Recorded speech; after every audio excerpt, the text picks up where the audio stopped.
DHEC would propose another draft permit that would give them yet additional more years to drag their feet, and then, according to the permit condition, would relieve them of the obligation to interconnect if they provided justification for not doing so. That is simply unacceptable. Somebody's going to a riot.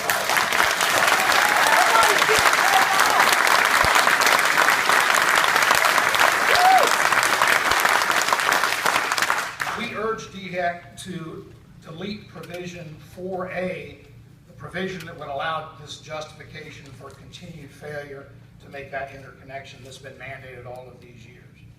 DHEC insists that they do not have the legal authority. We simply disagree.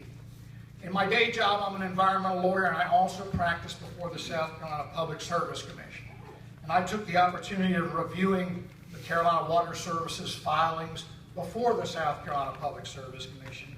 And much to my surprise, Carolina Water Service submitted a rate schedule 2 years ago to the Public Service Commission that expressly states that they reserve the right to pass on charges to their customers when and if they finally do interconnect with the regional wastewater treatment system. And I quote, "Where the utility is required under terms of the 201-208 plan or by any other regulatory authority with jurisdiction over the utility to interconnect to the sewage treatment system of a government body or agency or other utility, and tap and inspection impact fees are imposed by that entity, such tap or connection impact fees will be charged to the utility's affected customers," etc. Carolina Water Service already tells its customers that it will pass on the appropriate fees for making that interconnection on the assumption that DHEC means what they said back in 1999. Why would DHEC allow them additional excuses for not doing what they're already planning and able under the PSC's authority to do? Pictures.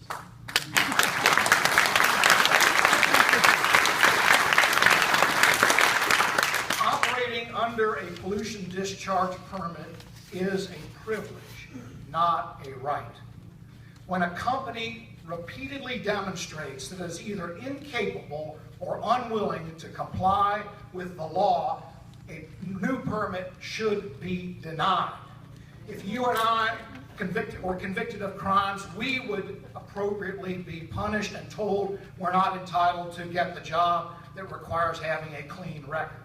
If you and I had significant numbers of moving violations, we would be denied a driver's license.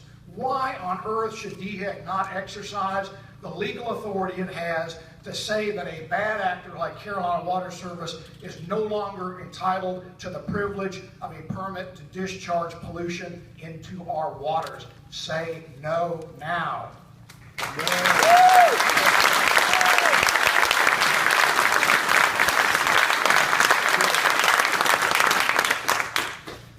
A point or two I should make.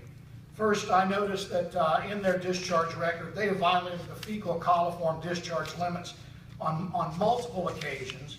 On at least 2 occasions that I noted, and I'm sure they're more recent data, their discharge of fecal coliform exceeded their discharge limit by 50 times, 20,000 units per liter. Shut them down. Shut them down. Now, I know from my experience as a paddler and user of these waters that I have become physically ill, GI disturbance that lasted several days, because I accidentally ingested river water that was not fit to drink or swim in or fish in.